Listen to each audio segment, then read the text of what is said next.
अगर यहाँ कुछ रह गया तो लेने आना पड़ेगा, यहाँ कुछ देना है तो आना पड़ेगा। जब लेना देना दोनों खत्म हो जाएंगे तो अपने आप आना जाना खत्म हो जाएगा। बस आप बात इतनी समझ लो।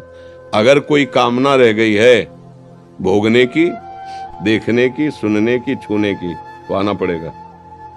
ये क्षेत्र है कामना का, और जिस समय सब कामनाएं नष्ट हो जाती हैं और हृदय में ना कोई शोक ना कोई चिंता, निरंतर भजन भगवान का चल रहा है, आप खुद मुक्त हो गए, जीते जी मुक्त हो गए। मरने के बाद की बात जाने दो, जीते जी जीवन मुक्त हो गए। अब तुम्हारा जन्म नहीं होगा। अब न कोई शोक है, न चिंता है, न चाह है, न कोई लाभ है, न कोई हाल है, न कोई सुख है, न वो जीते जी जीवन मुक्त हो गया, उसका जन्म नहीं होगा।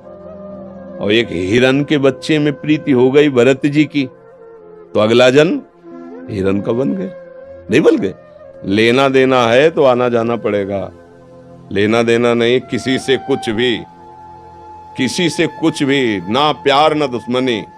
प्यार है तो आना पड़ेगा, दुश्मनी है तो आना पड़ेगा। आसक्ति है राग की तो आना पड़ेगा, द्वेष की तो आना पड़ेगा।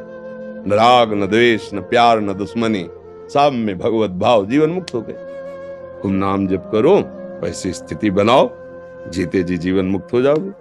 और जन्म मरण की फिर चिंता कैसे रह जाती है। ऐसी जब हमें भगवान से प्यार हो जाता है ना, तो फिर ये भी बात खत्म हो जाती है। जन्म हो कि ना हो, बार बार जन्म हो। मुझे न अर्थ चाहिए, न धर्म चाहिए, न काम चाहिए, न मोक्ष चाहिए, मेरा बार बार जन्म हो। पर हे प्रभु, आपके अनुराग में, आपके नाम जस गुणगान में जीवन व्यतीत हो, मुझे कोई फर्क नहीं पड़ता।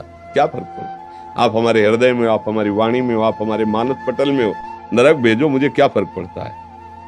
नरक भेजो क्या, क्योंकि हमें नरक दिखाई नहीं देगा, हमें तो आप दिखाई देंगे। आपसे प्यार है, कहीं भी शरीर रहे, आप कहीं भी कुछ भी। अरे तभी तो कहते हैं, जैसे नीचे गैस में जब ऐसे आग बढ़ती, ऊपर बटलोई दूध की रहती, तूफान आता है ना, ऐसे आनंद का उफान आता है।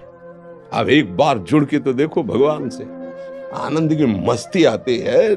ऐसी स्थिति, कहीं कोई लाभ नहीं, कहीं कोई हानि नहीं, ऐसे वो चरम सुख में पहुंच जाता है। वो भजन करो, जीते जी जीवन मुक्त हो जाओ, ऐसी स्थिति बनाओ। मरने के बाद का क्या भरोसा, जीते जी स्वाद लो, मरने के बाद तो मंगल होगा ही होगा हम भगवान के।